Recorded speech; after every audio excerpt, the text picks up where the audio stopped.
할렐루야. 하루를 시작하는 모든 성도들께 하나님의 은혜와 평강의 축복이 함께 하시길 기도합니다.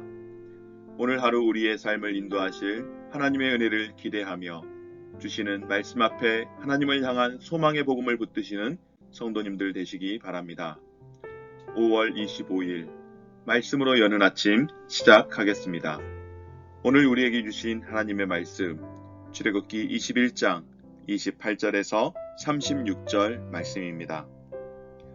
소가 남자나 여자를 받아서 죽이면 그 소는 반드시 돌로 쳐서 죽일 것이요 그 고기는 먹지 말 것이며 임자는 형벌을 면하려니와 소가 본래 받는 버릇이 있고 그 임자는 그로 말미암아 경고를 받았으되 단속하지 아니하여 남녀를 막론하고 받아 죽이면 그 소는 돌로 쳐 죽일 것이고 임자도 죽일 것이며 만일 그에게 속죄금을 부과하면 무릇 그 명령한 것을 생명의 대가로 낼 것이요 아들을 받든지 딸을 받든지 이 법규대로 그 임자에게 행할 것이며 소가 만일 남종이나 여종을 받으면 소 임자가 은 30세겔을 그의 상전에게 줄 것이요 소는 돌로 쳐서 죽일지니라. 사람이 구덩이를 열어두거나 구덩이를 파고 덮지 아니하므로 소나 나귀가 거기에 빠지면 그 구덩이 주인이 잘 보상하여 짐승의 임자에게 돈을 줄 것이요 죽은 것은 그가 차지할 것이니라.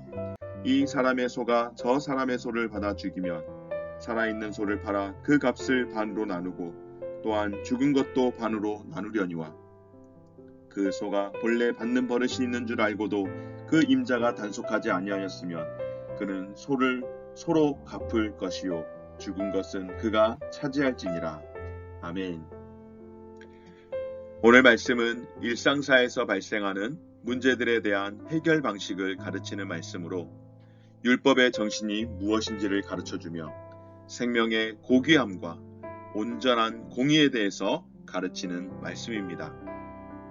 오늘 본문 말씀은 생명을 죽이는 행위는 반드시 같은 방식으로 처벌을 받도록 가르치고 있습니다. 이는 모든 존재를 하나님의 형상을 닮은 존재로서 귀하게 여겨야 함을 의미하며 억울한 죽음을 갚을 수 있는 유일한 길은 생명밖에 없음을 다시 한번 우리에게 가르쳐 주시는 말씀입니다. 오늘 말씀은 소유자가 책임을 다하지 않아서 불의의 사고가 발생했을 때에 그리고 그로 인하여 사람이 죽는 경우가 있습니다.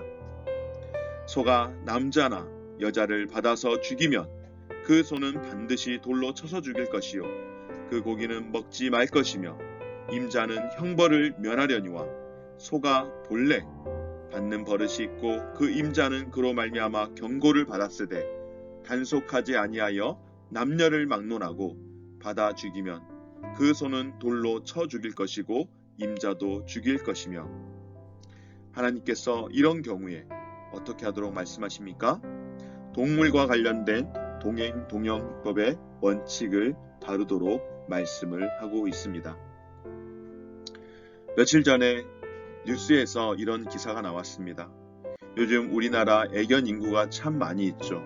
이제 더 이상 애견이 집 밖에서 키우는 짐승이 아니라 가족이라고 우리의 가족 구성원으로서 한 사람이라고 이야기할 만큼 우리나라는 이미 애견이 한 가족의 일원으로서 이야기가 되어지는 그런 나라입니다. 그런데 며칠 전에 남양주 저곳에서 60대의 어르신께서 맹견에게 물려 죽는 사고가 발생하게 되었습니다. 그런데 이 일로 인하여서 CCTV가 가려지지 않는 것을 보게 되었습니다. 견주는 하는 이야기가 무엇인가 하면 우리 개는 그런 맹수가 아니다. 어느 농장에서 그 개가 나왔는데 그것은 우리 교회가 아니다라고 그렇게 이야기를 하는 것입니다. 그런데 이미 상대방은 그 개에게 피해를 입은 사람은 목숨을 잃게 되었습니다. 그럼에도 불구하고 그것을 가지고 CCTV에 다툼을 하는 것을 보면서 참으로 많이 안타까움이 있었습니다.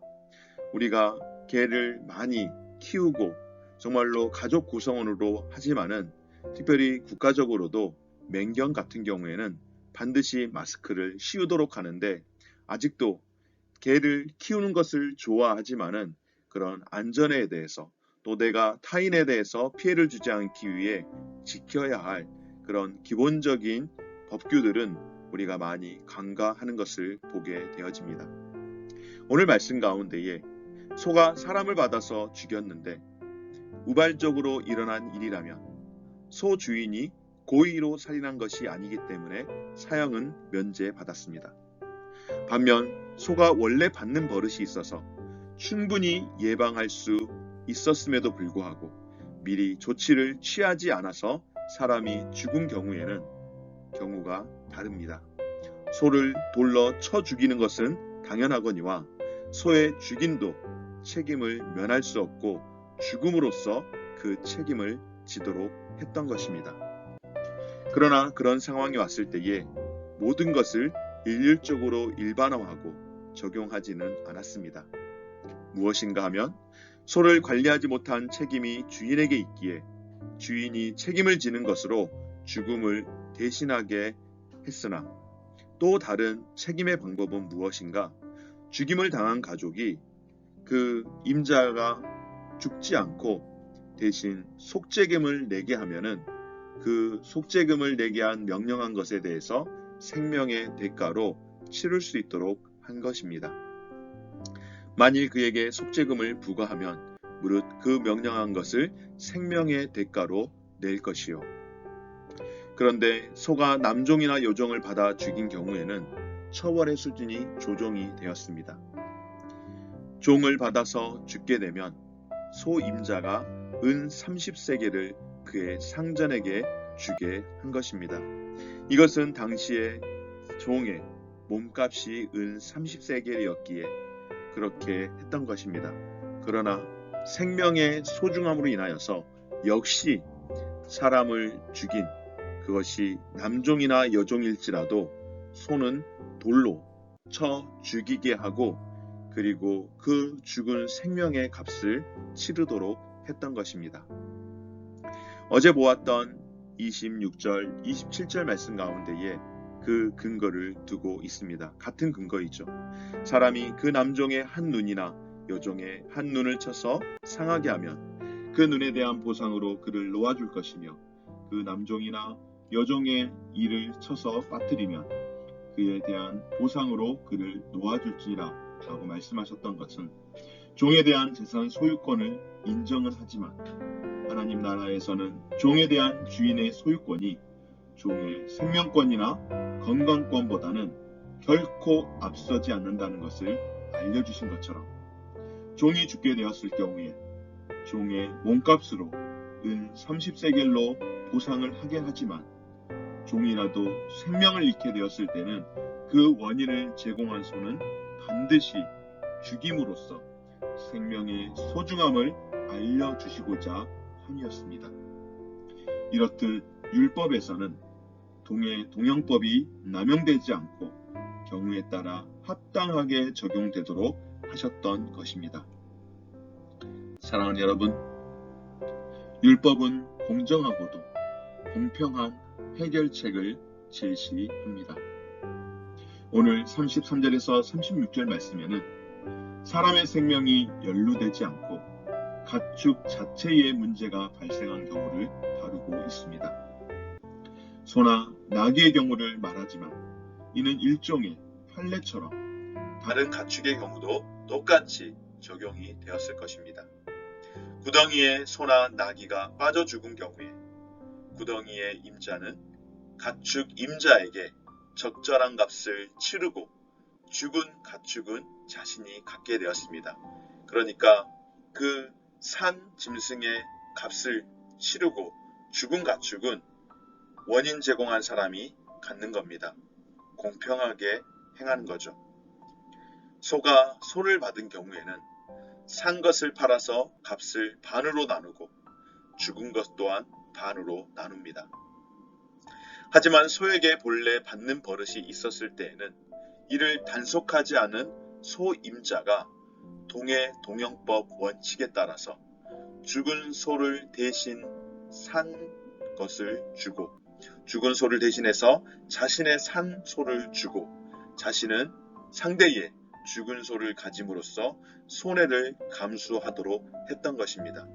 소가 만일에 사람을 쳤을 경우에는, 사람에게 피해를 입혔을 경우에는 거기에 대해서 소는 반드시 죽이고, 그리고 그 주인이 알고 있었음에도 불구하고 그것들을 잘 관리하지 못했을 때는 주인까지 그 책임을 져야 하는데, 같은 경우이지만은 짐승과 가축과의 관계가 되어 있을 때는 죽은 짐승은 피해를 입힌 피의자가 가져가는 것이고, 살아있는 짐승을 대신 피해자에게 제공하도록 함으로써 상황에 따른 형평성을 고려하고 참다운 공의가 실현될 수 있도록 해 주셨던 것입니다. 그렇습니다, 여러분. 공평한 처리가 공의를 완성하는 것인 줄 믿습니다. 요즘 우리 사회 가운데에 문제가 하나 있습니다. 무엇입니까? 누구도 책임을 지지 않는다라고 하는 것입니다. 여러분, 선진국으로 가는 것과 선진국의 문턱에서 계속해서 가지 못하고 후진국적인 삶을 살아가는 가장 큰 특징 중에 하나는 책임을 지는 것과 책임을 지지 않는 것이라고 여깁니다. 분명 문제가 일어났을 때에 책임자가 있었는데도 불구하고 그 문제로 인하여 고통하는 사람이 있고, 무슨 영화 제목도 아닌데 그때는 맞고 지금은 틀렸다 이런 식으로 이야기만 하면, 여러분, 누구도 책임질 사람이 없다라고 하는 것은 우리 사회가 아직도 후진적인 심각함을 가지고 있다라고 하는 것 아니겠습니까? 분명 아파하는 사람이 있는데 아파하는 사람에 대하여 왜 아파하고 고통하는지 관심을 갖는 사람도 없고, 문제의 원인에 대해서 근본적인 문제 해결을 하고 누군가 책임을 지기보다는 그냥 당장 눈앞에 보이는 문제에 대해서 책임을 지기보다는 그냥 땜질식으로 눈앞에 있는 거 당장 해결하고 그 상황만 모면하고 넘기려고 하는 그런 경우, 우리 사회의 문제가 가장 심각한 병폐가 되었다라고 볼 수 있습니다. 사랑하는 여러분, 우리 기독교는 생명의 종교인 줄 믿습니다. 생명을 살리고 회복시키며 또한 책임을 지는 종교인 줄 믿습니다. 하나님의 말씀은 남에게 피해를 입혔을 때 그 책임을 성실히 져야 함을 오늘 말씀을 통하여서 우리에게 강조하고 있습니다. 여러분, 성도에게 아름답고 성숙한 모습은 당당하게 책임지고 오늘의 현실 속에서 책임 있게 사는 모습인 줄 믿습니다. 바로 하나님 백성이 가져야 할 마음과 태도입니다. 사랑하는 여러분, 오늘 우리 한 사람 한 사람이 현재의 자기 자리에서 책임 있는 자세를 보임으로써 하나님께서 생명을 귀하게 여기심과 같이 우리도 생명을 살리고 회복시키는 일에 수고를 아끼지 않으며 내일의 축복을 예비하는 복된 우리 모든 성도님들 되어주시기를 주의 이름으로 축원합니다. 기도드리겠습니다. 불상사를 미연에 막도록 경고하시고 세밀한 지침을 통하여서 우리로 하여금 문제의 해결 능력을 갖게 하시니 감사드립니다. 어떠한 것이든 제대로 관리하지 못함으로 인하여 타인을 위험에 빠뜨리는 일들이 일어났을 때에 하나님, 그냥 간과하고 넘어가기보다는, 핑계로 일관하기보다는 책임을 질 수 있는 마음을 주시고, 무엇보다도 그와 같은 위험의 상황 가운데에 봉착되지 않도록 늘 최선의 삶을 살아갈 수 있도록 도와주시고 또 주의할 수 있도록 인도하여 주옵소서. 공동체 안에서 분란이 없도록 하시고 책임의 소재를 정확하게 분별하고 책임질 줄 아는 그런 사람을 통하여서 우리 기독교가 생명의 종교이며 사람을 살리고 회복하는 종교라는 것을 기억하고, 우리도 역시 생명을 살리고 회복하는 일에 예수 그리스도의 그 능력을 함께 쏟아낼 수 있는 삶이 되게 하여 주옵소서. 감사드리며 예수님 이름으로 기도드립니다. 아멘. 하늘에 계신 우리 아버지여, 이름이 거룩히 여김을 받으시오며 나라가 임하시오며 뜻이 하늘에서 이룬 것 같이 땅에서도 이루어지리이다.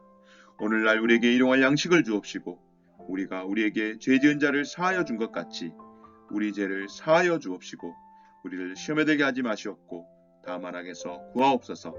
나라와 권세와 영광이 아버지께 영원히 있사옵나이다. 아멘.